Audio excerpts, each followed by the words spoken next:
नमस्कार दोस्तों, आज की हमारी कहानी है राजा और वृद्ध। तो चलिए शुरू करते हैं आज की कहानी।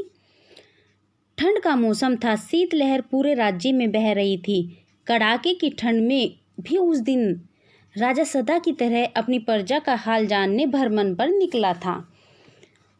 महल वापस आने पर उसने देखा कि महल के मुख्य द्वार पर एक वृद्ध बैठा हुआ है। पतली धोती और कुर्ता पहने वह वृद्ध ठंड से कांप रहा है। कड़ाके की ठंड में उस वृद्ध को बिना गर्म कपड़ों के देख राजा चकित रह गया। उसके पास जाकर राजा ने पूछा, क्या तुम्हें ठंड नहीं लग रही? लग रही है, पर क्या करूं, मेरे पास गर्म कपड़े नहीं हैं। इतने वर्षों से कड़कड़ाती ठंड में यूं ही बिना गर्म कपड़ों के गुजार रहा हूँ। भगवान मुझे इतनी शक्ति दे देता है कि मैं ऐसी ठंड सह सकूं और उसमें जी सकूं। वृद्ध ने उत्तर दिया। राजा को वृद्ध पर दया आ गई। उसने उससे कहा, तुम यहीं रुको, मैं अंदर जाकर तुम्हारे लिए गर्म कपड़े भिजवाता हूँ। वृद्ध प्रसन्न हो गया। उसने राजा को कोटि कोटि धन्यवाद दिया। वृद्ध को आश्वासन देकर राजा महल के भीतर चला गया, किंतु महल के भीतर जाकर वह अन्य कार्यों में व्यस्त हो गया और वृद्ध के लिए गर्म कपड़े भिजवाना भूल गया। अगली सुबह एक सिपाही ने जाकर राजा को सूचना दी कि महल के बाहर एक वृद्ध मृत पड़ा है।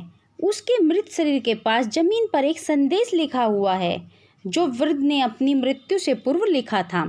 संदेश यह था, इतने वर्षों में पतली धोती कुर्ता पहने ही कड़ाके की ठंड सहते हुए जी रहा था, किंतु कल रात गर्म वस्त्र देने के तुम्हारे वचन ने मेरी जान ले ली।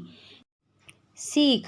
तो दोस्तों, इस कहानी से हमें यह सीख मिलती है कि हमें दूसरों से की गई अपेक्षाएं अक्सर उन पर निर्भर बना देती है, जो कहीं न कहीं हमारी दुर्बलताओं का कारण बनती है।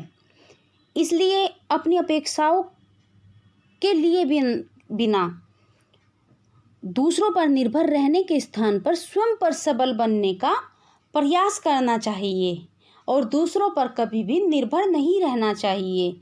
तो दोस्तों, ये थी हमारी आज की कहानी, राजा और वृद्ध। आपको ये कहानी कैसी लगी कमेंट करके ज़रूर बताएं, क्योंकि इसी से पता चलता है कि कहानी कैसी लगी है। दोस्तों, अगर आपको ये कहानी पसंद आती है तो वीडियो को लाइक, शेयर और चैनल को सब्सक्राइब ज़रूर करें। तो मिलते हैं एक नई वीडियो के साथ, तब तक के लिए बाय बाय।